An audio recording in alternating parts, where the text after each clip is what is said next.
Good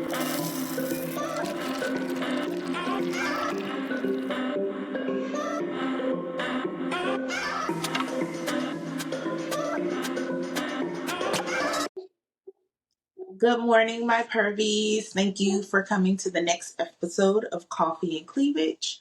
This episode is going to be Ask Me Anything. Part one, there was a lot of amazing questions, and it was too much to put in like a 45 minute podcast. So I'm going to split it up into two segments. There were some questions that uh, I was not comfortable with answering, so they won't be there.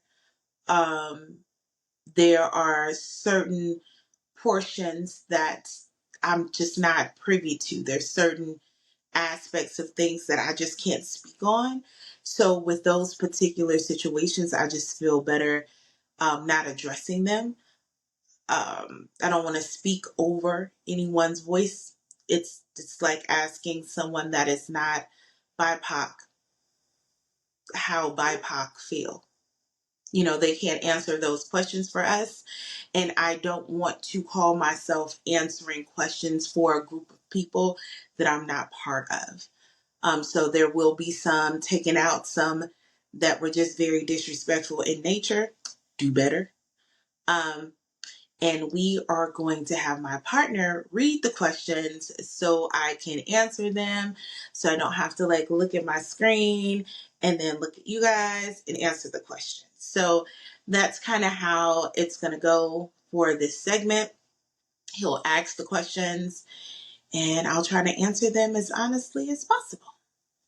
All right, babe, go ahead. All right, first question. Kink and lifestyle wise, where do you see yourself in 5 years? Do you think it's more realistic or ideal? 5 years from now, I hope to have opened up conversations in between the newbies, such as myself, because I know a lot of people see me and they're just like, oh, she seems so knowledgeable. I am still really new in this walk that I'm choosing to make. And I want to connect the newer generation with the older generation. There's so much knowledge out there. There's so much to be talked about and to be shared. And a lot of the times, the communication isn't there, not because the younger generation doesn't want to communicate with the older generation or the older generation doesn't want to communicate with the younger generation, but there is a communication barrier. And so my goal as I am going on this journey is to kind of find a way to bridge that gap, open up more dialogue in regards to that, and also shine more light on leather. I am still really new in my journey.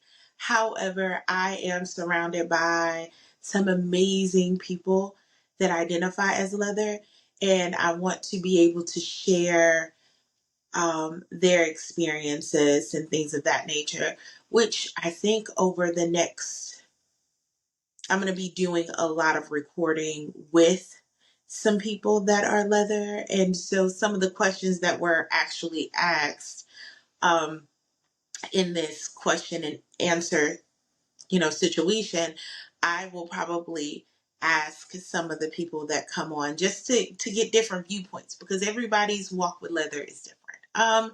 So I guess 5 years from now, it's just hopefully I would have bridged the gap a little bit. Is what my goal is. Is it obtainable? I think it is. Um, I think I answered the question.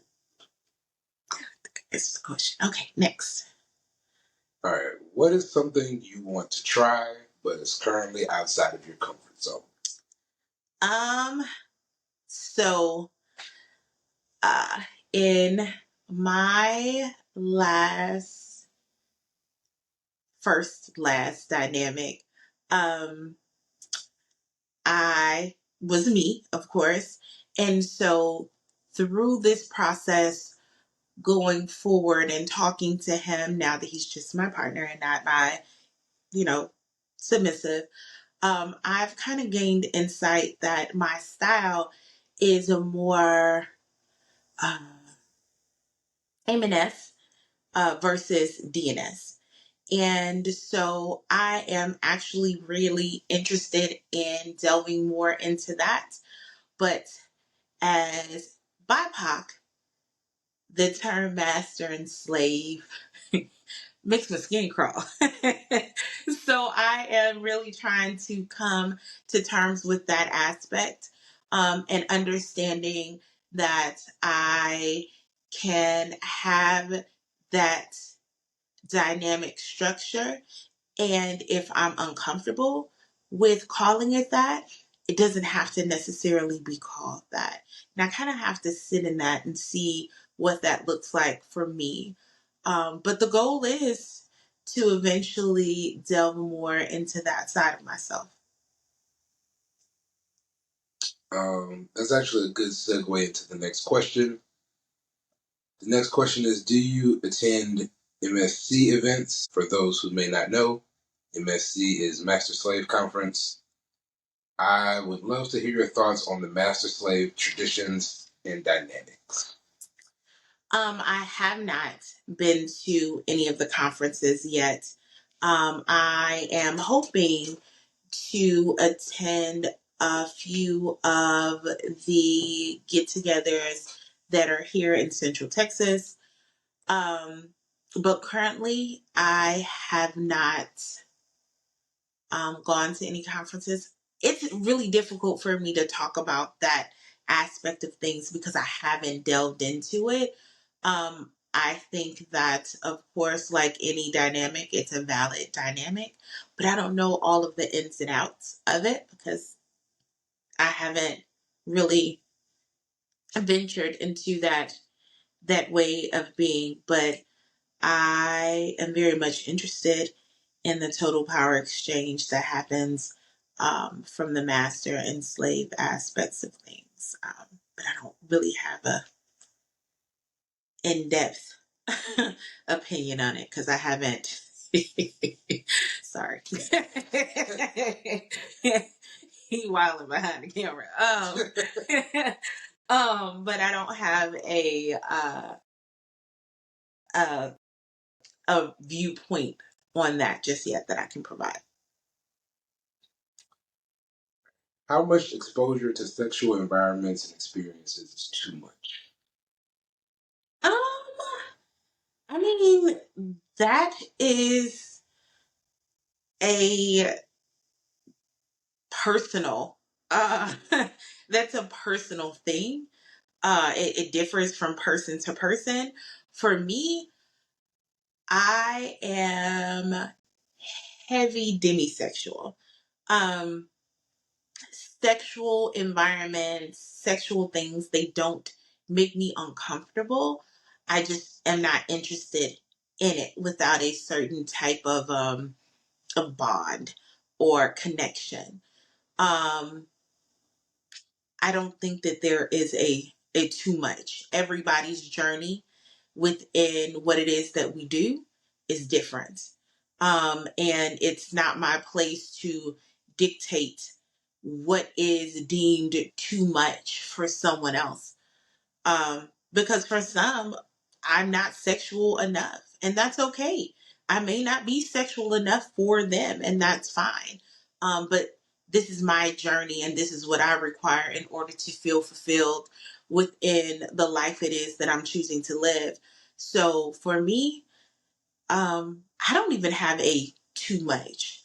Um, Everybody's sexual needs and how they present themselves or even the environment is just based upon them. I know for me, I'm not one to go to play parties and things of that nature, but that's simply because, once again, I'm demisexual.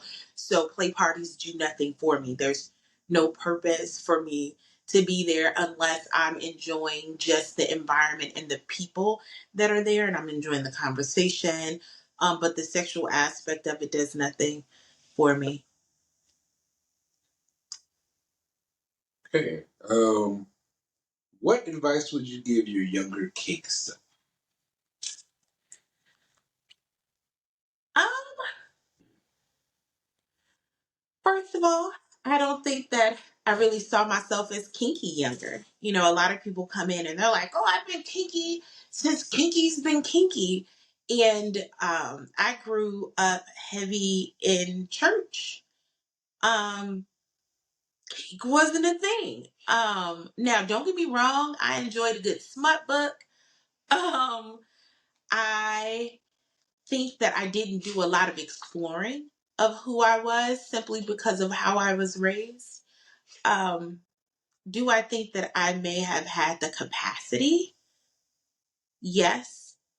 Um, so I don't think that there was a younger kinkier me. I think that if I had to have a conversation with my younger self, it would be that it was okay to explore who I wanted to be, and what that looked like for me. I know growing up, I did a lot more assimilation in everything that I did. I was more focused on what people would think of me or how I would be perceived. And a lot of that navigated, or it's how I navigated through life. It wasn't until about 6 years ago where I was just like, oh, going down the normal path isn't for me. You know, I've done the marriage, I've done the kids, I've done all of that, and it's not fulfilling. And so I had to take some time to figure out what fulfillment looked like for me. So if I had the opportunity, I would tell myself to allow me to be me instead of trying to appease everybody else by being something that I wasn't.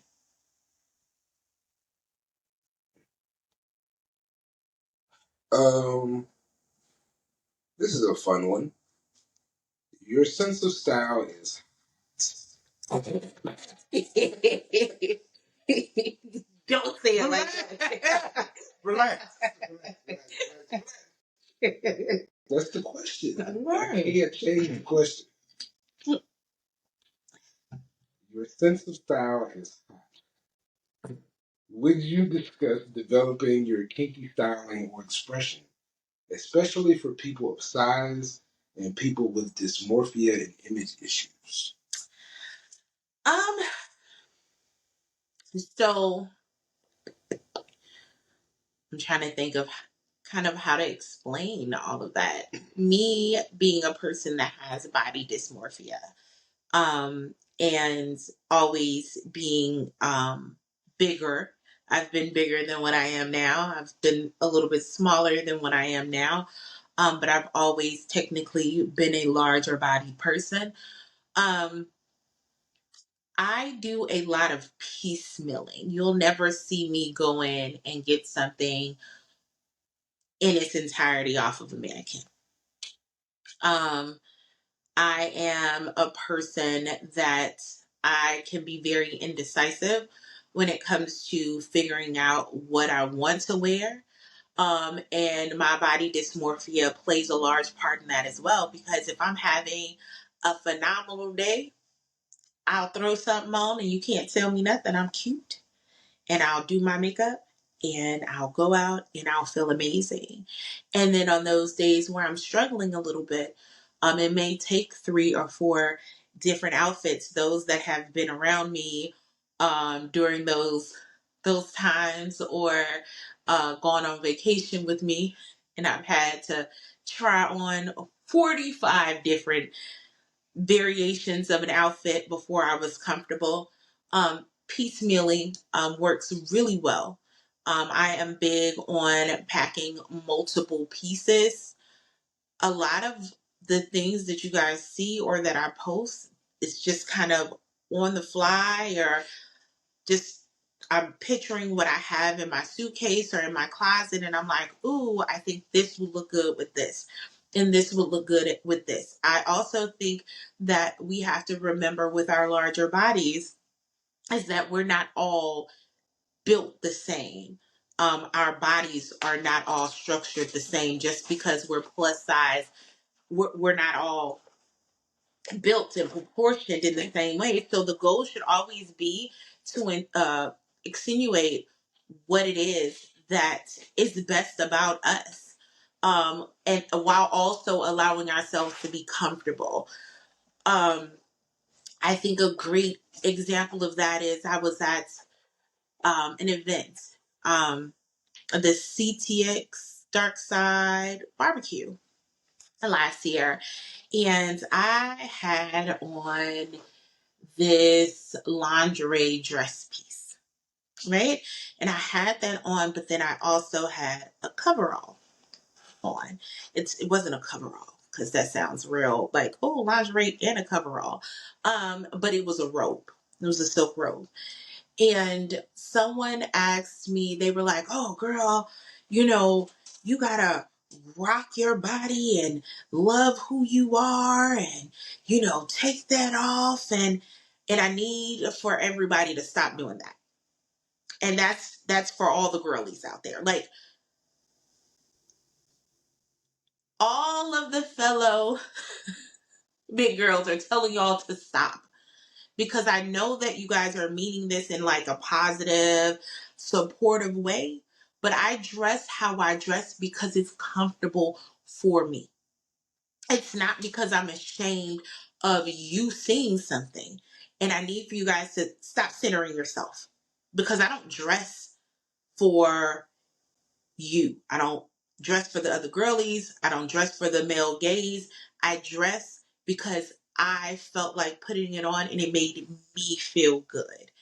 And one of the things that I noticed that burns me up inside is having to explain that this doesn't come from a place of insecurity. This comes from a place of providing myself with security. So how I dress has to do with what makes me feel good. And so that's what I would tell you is you have to find out what you're comfortable in, what you feel like you look badass in. Um, there's girlies out there that look amazing in dresses. Amazing in dresses. I don't really wear dresses. I'm more of a piece me together type of person. I love my blazers. I love my coveralls because it takes away from certain things that I don't like. Um, and so I dress to A, be comfortable, B, be cute, and C, just to make sure that I'm comfortable in whatever it is that I have on. So that would be my suggestion. Find your style. Figure out what looks good on your body. And rock with that. Um, and it doesn't have to be like anybody else's. My style isn't like anybody else's. And for a really long time, I tried to emulate other people, not just in this lifestyle, but just period. Just wanting to be like everybody else and not necessarily wanting to stand out. But standing out isn't a bad thing, and wearing something that you are comfortable in helps you in your presence when you step into the room. So that would be my suggestion with all of What advice would you have for a POC woman just starting out in the BDSM? that. Coming in, the goal should be to find self. Um, get out here and just learn what you need to feel good in these spaces. I feel like a lot of people, women, I can't speak for men. They come in and it's like a frenzy.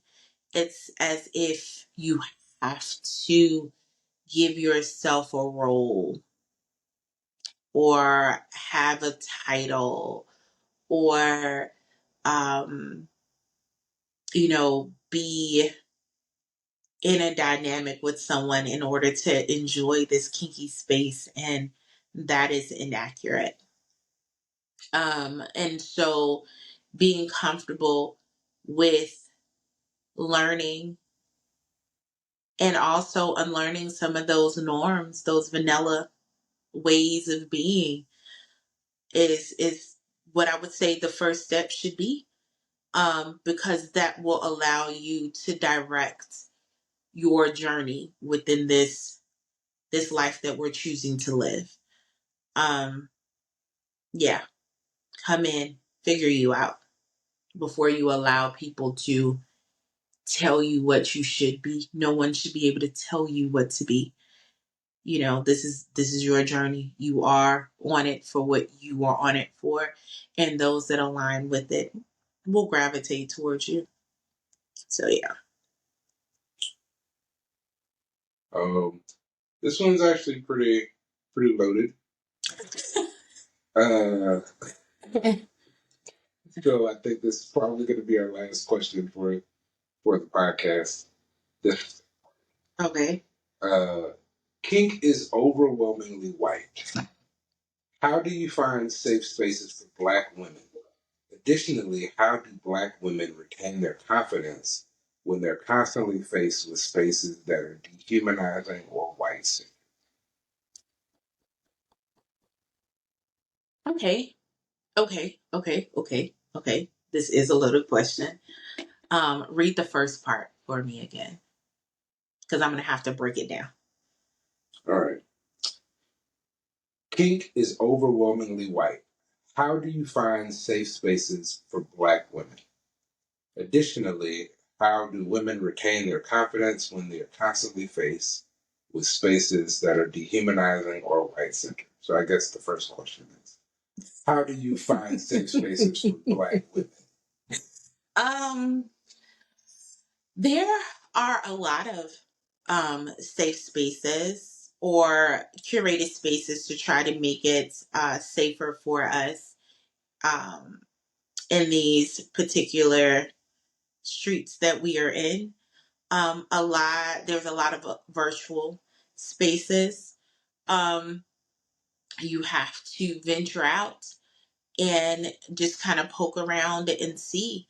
Um, if I'm being completely transparent, everything is very white centered.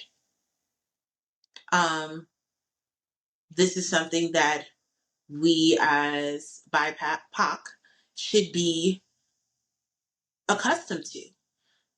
If everything is normally that way and then you come to a space that is kinky, it would be, valid to think that this space would also um, be like that. Not to mention that, there's a lot of people that look at kink and will say, for a lack of better terms, that's white people shit. Um, and it's not. um, Kink doesn't have a color code on it. And so a lot of times we come in and we have to make those safe spaces as well. And there's a lot of people that have trailblazed safe spaces for us here in the BDSM world. And you just have to um, locate it. You have to take your time and look around and find those spaces that align, because it's deeper than just finding safe spaces for us as Black women. We also have to make sure that those spaces align with our beliefs and what we're looking for, because finding a space that is all Black women and then not aligning with the viewpoints or the beliefs of that pocket of women is not going to make us feel any safer in that space than being in another space and being othered. So it really is about venturing out and finding what works for you. Okay, second portion of the question. Second part of that question is, how do Black women retain their confidence when they're constantly faced with spaces that are dehumanizing or white-centered?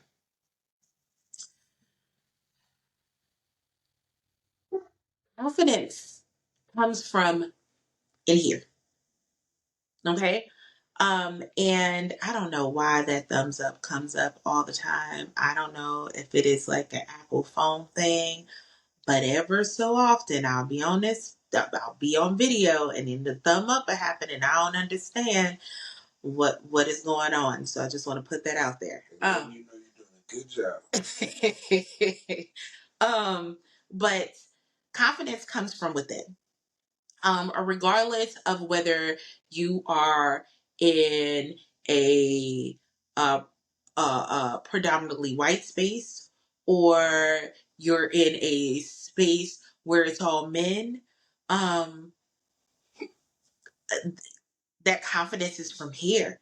So you have to be secure in who you are and setting those boundaries. If you follow me, you know I don't play about my page at all. I require respect on my page because when I go to other people's spaces, respect is given. And so that's what I require. And it is a privilege to be in a space shared with me. And so with that, I require, I don't ask, I don't be like, oh, can you please respect my space? Fuck no. You will respect this space. And if you cannot, if that's too much for you, that is phenomenal. You need to get the fuck up through. You don't need to be here because you're not going to make me uncomfortable in my space. And even when I walk into spaces that are not my spaces, you will respect me. Why? Because I am me and I demand respect for me. And if you are not able to provide that, A, I don't need to be in that space. And B, we don't need to be communicating like that. And so I feel like so many people um choose to just not be in the space because there's not enough people that look like us. Fetishization of us because we are Black women is common. It is common. It's common in kink. It is common in vanilla. And once again, I'm going to touch on the fact that just because you're on this side of things, you're on the kinky side of things, that's that's braided, into what our society is as a whole. So to think that you're going to come over to this space that is just has such a sexual undertone to it and think that you won't find the fetishization over here, that's unrealistic. It's definitely unrealistic. Um, you have to be willing to kick those doors in.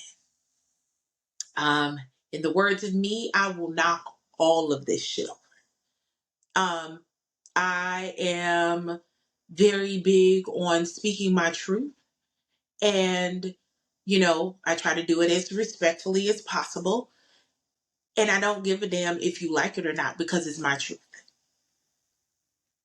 And you would be surprised how many other people are feeling the same way that you're feeling. They're just uncomfortable with sharing it. And so that's where the trailblazing comes in at. Um, Getting together with your local Black kinky women and curating a space. If there's not a space, create a space. Create a space. All of the things that I'm doing, the TNG that I'm running, the book clubs that I'm assisting with, Uncensored that I help with, the Discord that we have up and running, all of that was curated for safe spaces, because there aren't a lot of safe spaces. Me getting out here, my first two attempts, trash. Being in a space where it's like, oh, nobody looks like me, and everything is just, you don't know me, but ooh, I love to see you come, but I love to see you leave more.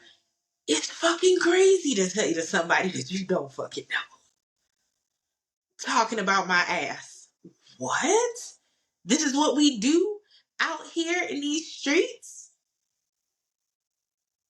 Right? So, with that being my first experience with a munch, when my leather sib came to me, before she was my leather sib, and well, she didn't come to me, she advertised that she was looking for somebody to assist with the TNG. Except hers is TNG and Beyond. Well, it's mine now, but it's TNG and Beyond. Um, I was like, hell yeah, safe spaces, because my experience with this weird ass shit was not where it was at. I'd never felt so. I'm lying. I have, but just being out there and being subjected to that, was it definitely threw me off. And so being able to come in and help curate a space um, for uh, BIPOC, and making sure that there were people in leadership that kind of looked like them, so they knew that, it was an inclusive space. The space is for everyone, but you are safe here, was important to me. And so when the reins were turned over to me in February, I was even more ecstatic, because I'm like, boom, now I can really run shit like I want to run shit. Not saying that I couldn't run shit like I wanted to run shit before, but it's different when like it's yours, right? Um, but being willing to step out and put yourself out there. I didn't start off as a people person. I don't even like people in real life. Like, I know I say that online a lot and people be thinking I'm joking. I'm not. So me stepping out here and doing these podcasts and going to these events, teaching these classes, um, running, the munch, that is outside of my comfort zone. So outside of my comfort zone. I'm great one-on-one, but in groups, large groups, ooh. But there was a need. There was a need that needed to be filled, and it was one that I felt that I could adequately feel. And so I did it. And there was trials, and there was errors, and there was hiccups, and there was like, what the fucks? But I felt like there was a need.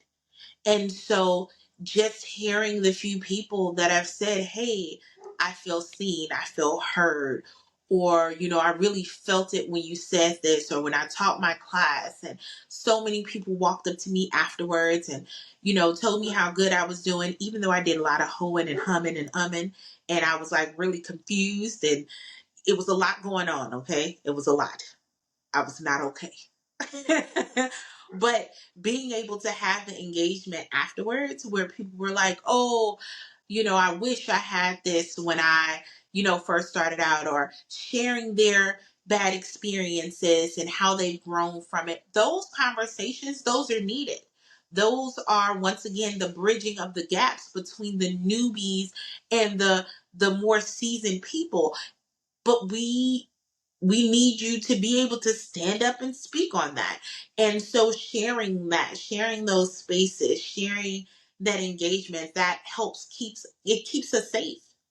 It keeps us safe. And so I think that that's the best way to do it. And remembering that the confidence comes from within. I think that's it. I think that's it. It's That's it. I mean, there's more questions, but I feel like Yeah. it's probably a good stopping point. All right. So this is the end of part one. Thank you guys for tuning in and spending time. Next Monday will be part two, and we'll see how many questions we can get through in part two. So thank you for stopping in, and you guys have an amazing Monday.